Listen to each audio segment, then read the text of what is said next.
આજે આપણે બનાવીએ છીએ તુવેરના બટાકાનું શાક. એની માટે 2 બટાકા લીધા છે અને 5 રીંગણ લીધા છે.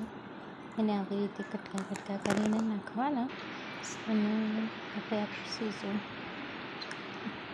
ડુંગળી છે 1 અને ટોમેટું લીધું છે. આવી રીતે રીંગણને બટાકાને કાપી કાઢવાના તુવેરા અને આ જે ડુંગળી અને ટોમેટું લીધું છે એ પીસીને લઈ લેવાનું છે. અને બધા જ મસાલા ધાણા જીરું મરચું મીઠું હળદર અને જલારામ મસાલો આ તેલ તપવા મૂકી દીધું છે 2 કલાક અંદર કુકરમાં. હવે આ જે પેસ્ટ છે એ આપણે નાખીશું તેલમાં ગરમ થઈ જશે એને મસ્ત શેકાવા દઈશું. સારું તેલ ઉપર આવી જાય ત્યાં સુધી એને સરખું શેકાવા દઈશું.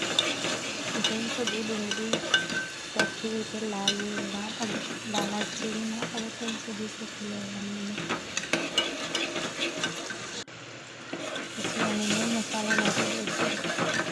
મસાલાને સરસ શેકશે ને તો શાક કેવું સરસ બનશે. ગુજરાતી સ્ટાઇલમાં બનાવીએ છીએ તુવેર રીંગણ બટાકાનું શાક. મસ્ત મસાલો શેકાઈ જાય અને એની અંદર નાખી દઈશું બધું. અને આ એક બાજુમાં ખીચડી મેલી છે, ભૂના ખીચડી બનાવી છે. એની રેસીપી જોઈતી હોય તો બી કોમેન્ટ કરજો. પછી મસાલા જે છે એની નાખી દઈશું આપણે તુવેર બટાકા રીંગણ એ બધું નાખી દઈશું અંદર મસાલા શેકવાનું છે. હવે આને સરસ મસાલો શેકાવા દેવાનો છે. તુવેર રીંગણ બટાકા નાખી અને મસાલો શેકાવા દઈશું. મસ્ત જ્યાં સુધી તરી ઉપર ના આવે ત્યાં સુધી એને શેક કરવાનું. જો આ તરી ઉપર આવી રહી છે ધીમે ધીમે. આ શાક મસ્ત શેકાઈ ગયું છે. એને 5 થી 7 મિનિટ સુધી શેક કરવાની ધીમી આંચે.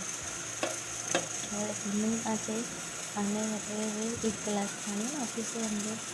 1 ગ્લાસ પાણી નાખ્યા પછી છે ને 3 સીટી લઈ લઈશું. જો શાક કેટલું સરસ શાક બન્યું છે. ઘરે તમે બી આ ટ્રાય કરી શકો છો. એકવાર જરૂરથી બનાવજો.